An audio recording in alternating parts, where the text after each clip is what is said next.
Hi, this is Divine Love, Light and Wisdom with Lynn. I'm Lynn. I will never DM you or ask you for money. I will never force myself or my services on anybody. If someone does, just know that's not me.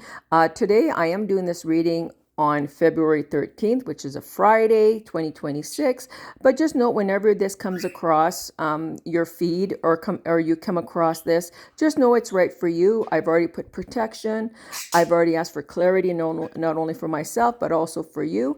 And I just now came to me why it is that I was guided to do this particular deck. You know, it's Wisdom of the Hidden Realms.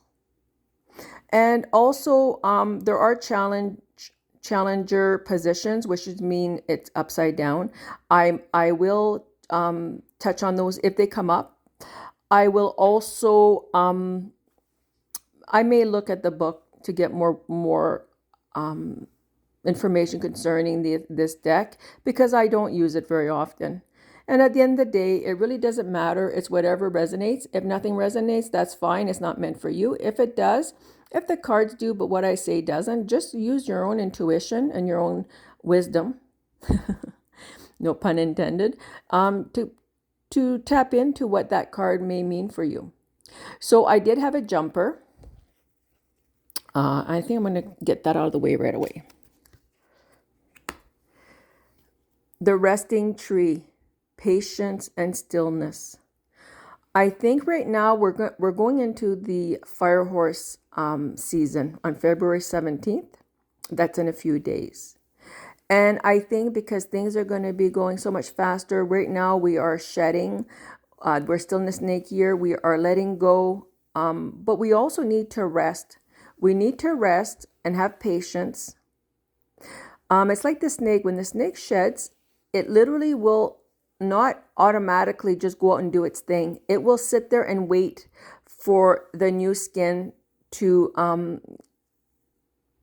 not be so raw, not be so fresh, so that it has the protection it needs. And I think this is just saying rest for now because there will be a lot of momentum coming up in this new year, in the the fire horse season.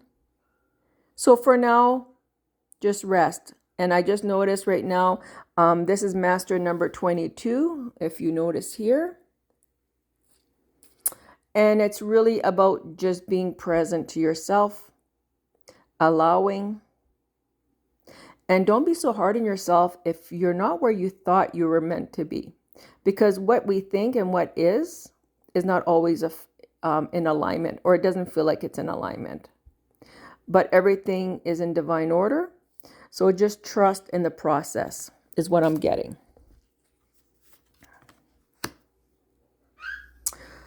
The Lady of the Gift, generosity, receiving, withholding. So this is really about giving and taking. This is really about giving, but not from an empty cup. And that's where the withholding comes in. If you don't have anything to give, whether it's energy, whether it's monetary or any other ways, just know that maybe for now you need to not give. Maybe right now is not the right time. And when you do, be generous. When you do have the capacity to share, to gift, then do so. And also, it's also reminding you that receiving is okay too. Yeah, look how beautiful that is. See, even in what looks like a winter, cold space, look at the light. Look at the beautiful candles. And then look at the beautiful light she's sending out. And then it looks like, a fairy. There's a fairy up here. I just noticed that. I never noticed that before. Look at that. It's also about grounding, about connecting to Earth, Mother Earth, and the elementals.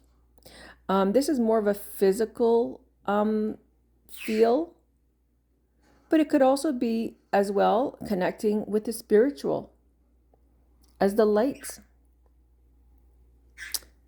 Beautiful.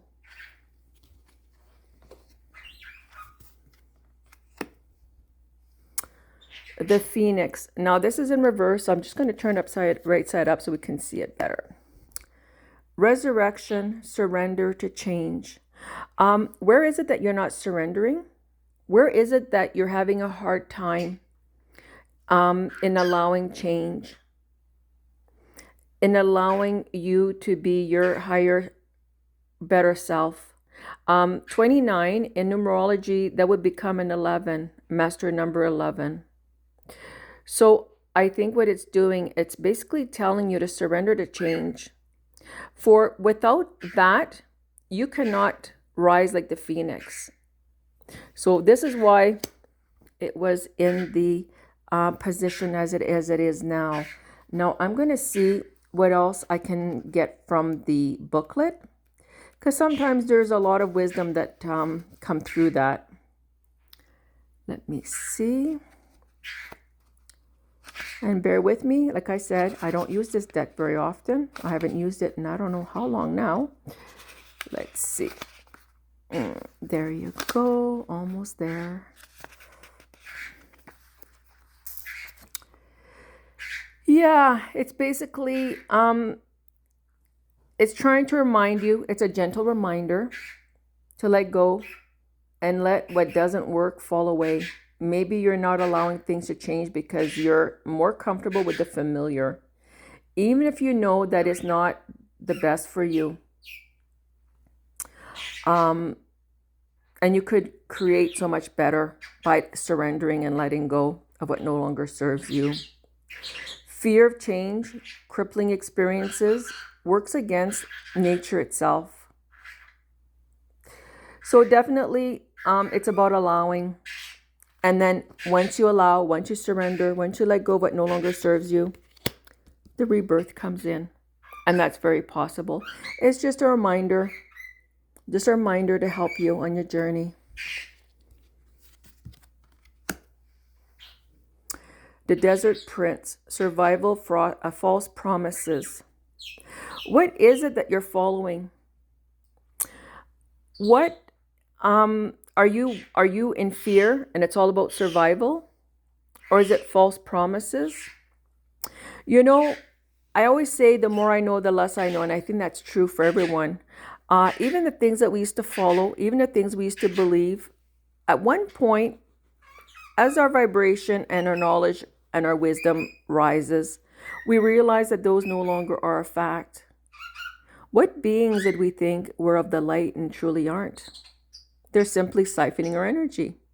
Out of fear, they disconnected from source. They forgot who they truly were, from God, creator of all that is. And now some of them profess to be that. Some of them profess to be angels, archangels, and so on and so forth. So I think what this is also about is discernment. This is what I'm getting. Yes, I know this is not what it says. And they feed on your need to survive. They feed on your fears. And they give you these false promises. Does it mean that every angel, archangel, and any being that we connect with are that? No. But as time goes on, more and more you'll get the nudges to ask the question, and you'll get the answer. And then sit with it. It might not feel real or right at the beginning, but as you sit with it, and it doesn't matter, and not out of fear, of course. How many times you ask the same question, you get the same answer? Just trust that. Trust that you are ready to see beyond the veil, behind the curtain of falseness. Okay?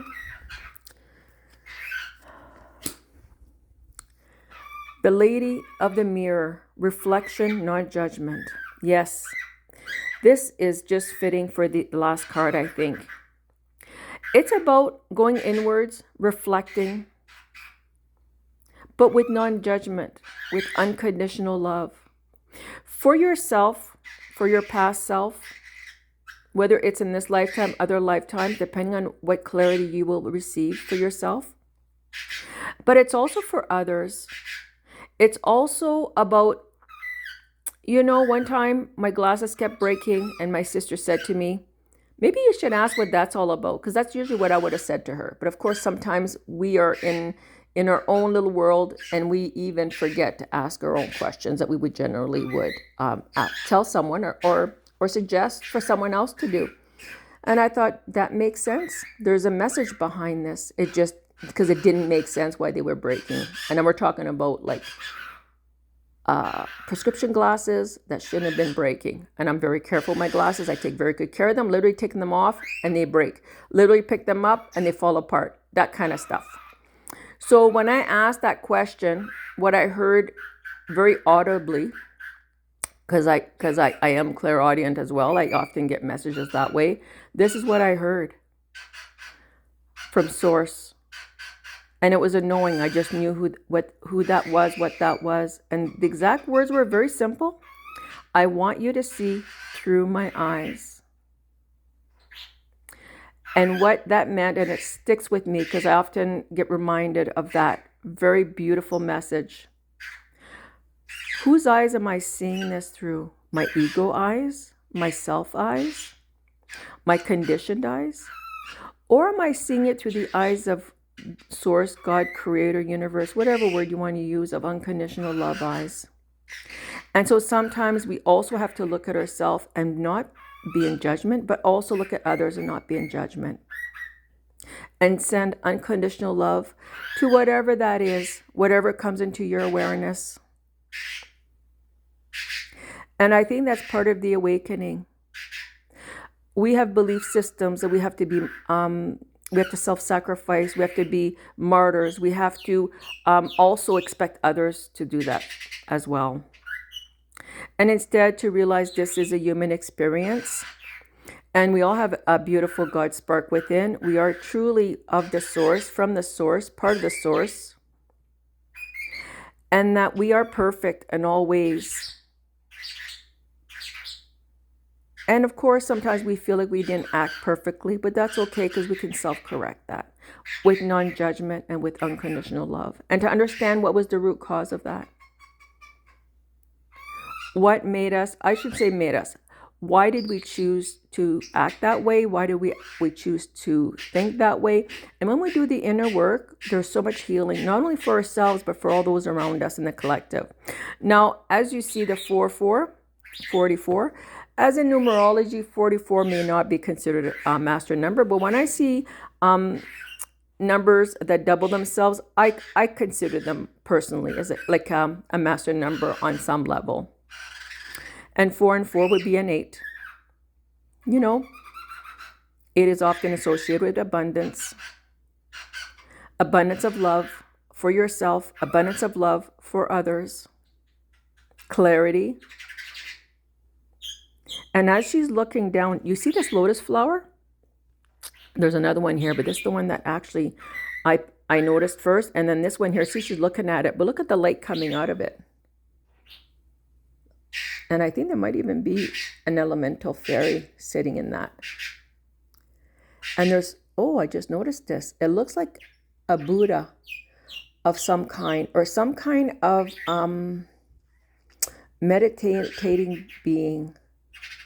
Let's see if we can get closer here. Oh, look at the gifts. And gifts comes in many ways. Look at the light. Look at this beautiful, beautiful card. And we have to be reminded that the lotus flower only grows in mud, in the murky depths of darkness. And as it rises, it is the most beautiful thing we see. Or one of the most beautiful things we see, the beautiful creations. Even through the darkness, we can grow something beautiful when we reflect, when we do the inner work, and without judgment. For ourselves, for others. Self-love for ourselves, and unconditional love for others as well. And of course, when I say self-love, I also mean self-unconditional love. So having said that, I hope this reading may resonate with many. I've also have removed a lot of my videos that I did previously because I no longer align with certain beings. I've also am more discerning now in which decks I use, and I will continue to do that. And no, there's nothing wrong. It wasn't wrong. Everything is exactly as it's meant to be. The more we awaken, the more we can see through the veil, the more we can see through what I call the wolves in sheep's clothing. They can no longer hide their true intentions. They can no longer hide their true self. But at the end of the day, we still also want to send them unconditional love, so they can truly remember who they are and what they are and where they came from. And they can remember the God spark that is within them as well. Having said that, namaste, amen.